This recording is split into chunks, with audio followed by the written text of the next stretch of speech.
और चलिए सीधे रुख कर लेते हैं जालंधर का, जहां रामनवमी जिला उत्सव समिति के सम्मान समारोह को संबोधित कर रहे हैं मुख्यमंत्री नायब सिंह सैनी। और कस्बों में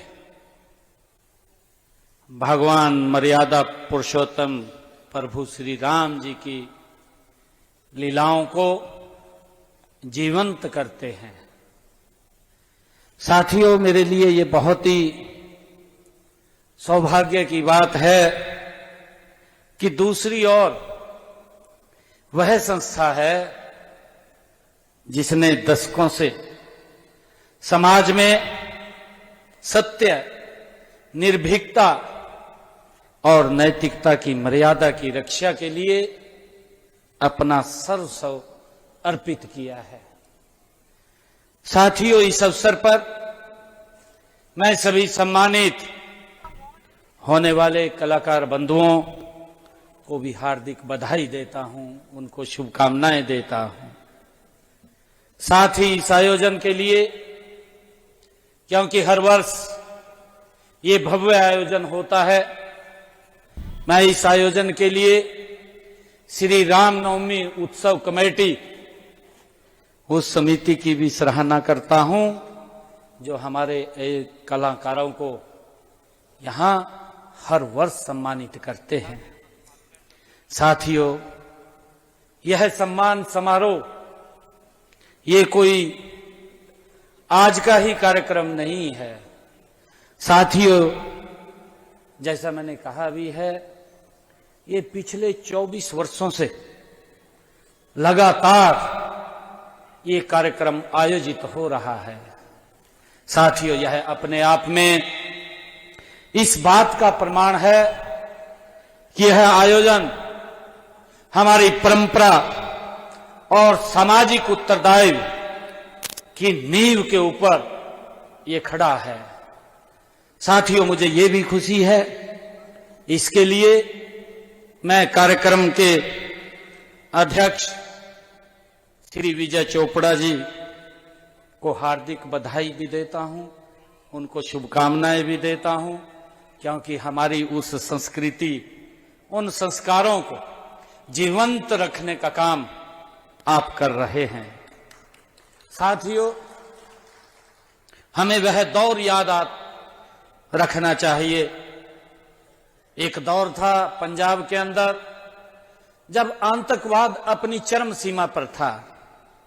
साथियों, वो समय भय का ऐसा वातावरण था कि लोग घरों से बाहर निकलने में भी डरते थे। साथियों, लेकिन उस कठिन समय में भी हमारे साहसी कलाकारों ने श्री रामलीला, दशहरे का पर्व, चाहे भगवती जागरण का महापर्व हो या श्रीमद् भागवत कथा जैसे आयोजनों को करने की बात हो, उन्होंने बंद नहीं होने दिए। लगातार उन्होंने संस्कृति की मिसाल को जलाए रखा है, उसे बुझने नहीं दिया है। साथियों, इसके लिए मैं आप सबको प्रणाम भी करता हूं, आप सबका मैं दिल से धन्यवाद भी करता हूं। साथियों, आज उन्हीं बहादुर और प्रतिबंधित लोगों को सम्मानित करने का उद्देश्य आज इस समारोह की ये शुरुआत की गई है। साथियों, मुझे ये भी खुशी है कि आज का ये आयोजन एक विशाल वट की वृक्ष की तरह एक अपना स्वरूप ले चुका है। साथियों, हर वर्ष हरियाणा, चंडीगढ़ और पंजाब की लगभग 500 से संस्थाओं के यहां पर पदाधिकारी, प्रतिनिधियों को यहां सम्मानित किया जाता है। साथियों, ये वो संस्थाएं हैं जिन्होंने अपने अपने क्षेत्र में धार्मिक जागरण, सामाजिक सेवा और समाज कल्याण के कार्य किए हैं। साथियों, इस कार्यक्रम की एक प्रमुख विशेषता भी है कि सम्मान के साथ सेवा भी संजीव रूप से हमें दिखाई देती है। साथियों, यह सेवा भाव का यहाँ आयोजित हम सब ने देखा है। निःशुल्क जो मेडिकल कैंप, निःशुल्क आयुष चेकअप कैंप यहाँ दिखाई दे रहे हैं। यही तो हमारी भारतीय संस्कृति का असली स्वरूप है। साथियों, मुझे खुशी है कि सम्मान भी है और सेवा भी है। आज यहाँ ये संगम हमें दिखाई दे रहा है।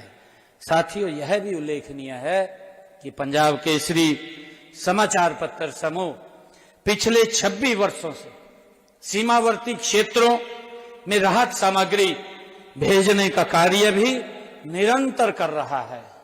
साथियों, हमें इस बात का गर्व है कि अब तक पंजाब केसरी समूह ने लगभग 910 ट्रक राहत सामग्री के वो भेज चुके हैं और उसमें हमारे जालंधर के जो महानुभाव जिनका इसमें सहयोग और आशीर्वाद रहता है, ऐसे सब लोगों को भी मैं आज प्रणाम करता हूं। और आज भी इस कार्यक्रम के अवसर पर राहत सामग्री से भरे ट्रकों को रवाना किया जाएगा। मित्रों, रामलीला केवल एक मंचन नहीं है। साथियों, यह हमारी संस्कृति की एक संजीवनी है। साथियों, जब आप हरियाणा, पंजाब की धरती पर रामलीला का आयोजन करते हैं तो आप केवल संवाद नहीं बोलते हैं, आप आने वाली पीढ़ी को यह सिखाते हैं कि अधर्म